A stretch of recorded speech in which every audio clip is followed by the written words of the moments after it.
Assalamualaikum warahmatullahi wabarakatuh.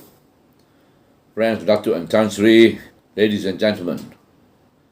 Pearls and Jam, Tuesday, October 9, 2012. Case history: Young man with an attitude.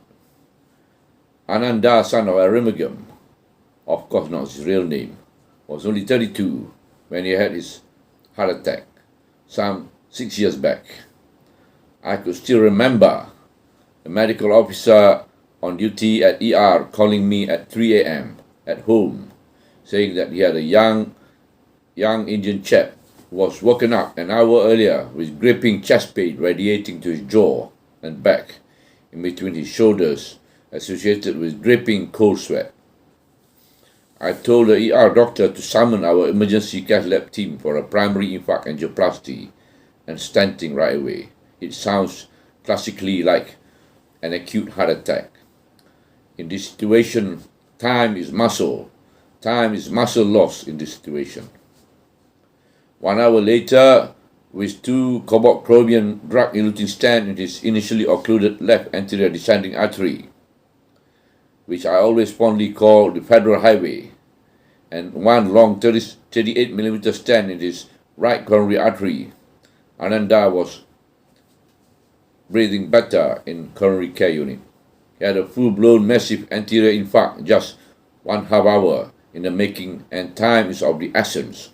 His saving grace was that he arrived early, otherwise there would have been more unsalvageable muscle loss, leading to impaired left ventricular function weeks, months and years down the lane. Discharged well on the 4th hospital day and given 1 full month medical MC, since he needed a lot of rest and recuperation. He drives a 2-ton lorries. He's a small-time lorry driver to us, working with a small Chinaman outfit. Despite this, he had the right attitude. He took the right health insurance cover despite his meager income. On the first outpatient follow-up, Ananda dropped me a bombshell.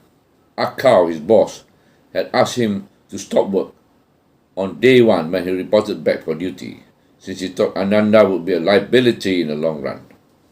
With cash running low, 3 hungry young mouths and a wife to feed, and no decent job on site in the near future, Ananda requested me to refer him to Serdang Hospital for further outpatient follow-up. I consented readily. Ananda, don't despair. Go back and do a lot of thinking. This is an opportunity for young men like you to fly. God is merciful and compassionate. He will look after people like you, inshallah, etc. and etc. I gave him the advice.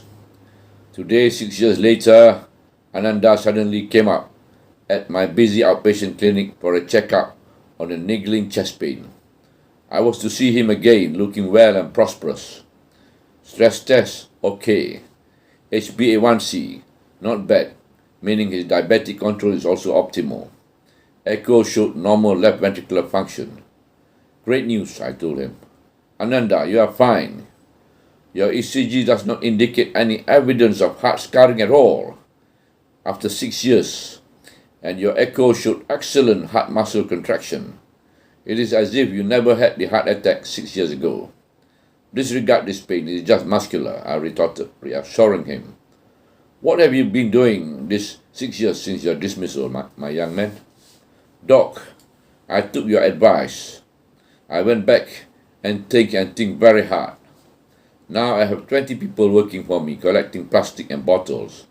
I have 3 lorries, and I pay 30K a month to all my people in salaries. It is basic people like Ananda that keep me going and plodding on. He made my day today. Till we meet again.